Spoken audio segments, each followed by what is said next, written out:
ఓయమ్మ మాధవి, మా ప్రాణప్రదమైన శ్రీవారిని ఒక్కసారి చూపించరావు కదటే.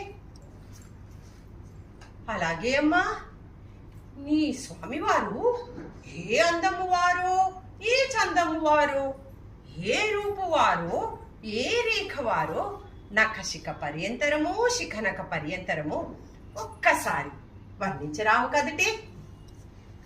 అలాగే మాధవి, నా స్వామివారు శంఖము ధరించినటువంటి వారు కదటే. ఏమిటి, శంఖము ధరించినటువంటి వారా? అయితే ఆ శాలివాహన పిల్లవాడే అయి ఉంటాడు. అబ్బా, వారు కాదే మాధవి, నా స్వామివారు చక్రము ధరించినటువంటి వారే. ఏమిటి, చక్రము ధరించినటువంటి వారా? అయితే కుమ్మరి వారి ఇంటి పిల్లవాడే అయి ఉంటాడు. వారు కాదే మాధవి, నా స్వామివారు నెమలి పింఛము ధరించినటువంటి వారు కదటే. అవునా? అయితే ఆ చెంచులవాణి ఇంటి పిల్లవాడే అయి ఉంటాడు.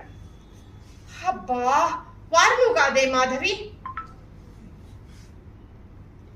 నా స్వామివారు మకర కుండలములు ధరించినటువంటి వారే. అతి మకర కుండలములు ధరించినటువంటి వారు అనగా ఆ బ్రాహ్మణుల వారి ఇంటి పిల్లవాడా? అబ్బబ్బబ్బా, వారు నువ్వు కాదే మాధవి. అబ్బబ్బబ్బా, వారు కాదు, వీరు కాదు, మరెవరో కాస్త వివరంగా చెప్పు తల్లి. అత్త కుమారులే ఓయమ్మ. ఇదేంటమ్మా, అత్తకి మారుల? మామ కుమారులే ఓయమ్మ. మళ్ళీ మామ కుమారులేంటమ్మా? బావ మరిది సందువారే ఓయమ్మ. అది ఇప్పుడు అర్థమైంది తల్లి.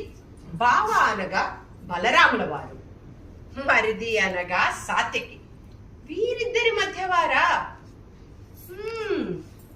అదేనమ్మా, అంత పొడవు కాదు, అంత పొట్టి కాదు, అంత లావు కాదు, అంత సన్నము కాదు, పైగా నల్లగా నేరేడు పండులాగా ఉంటాడు. కోపం వస్తుందా తల్లి? సరేలే,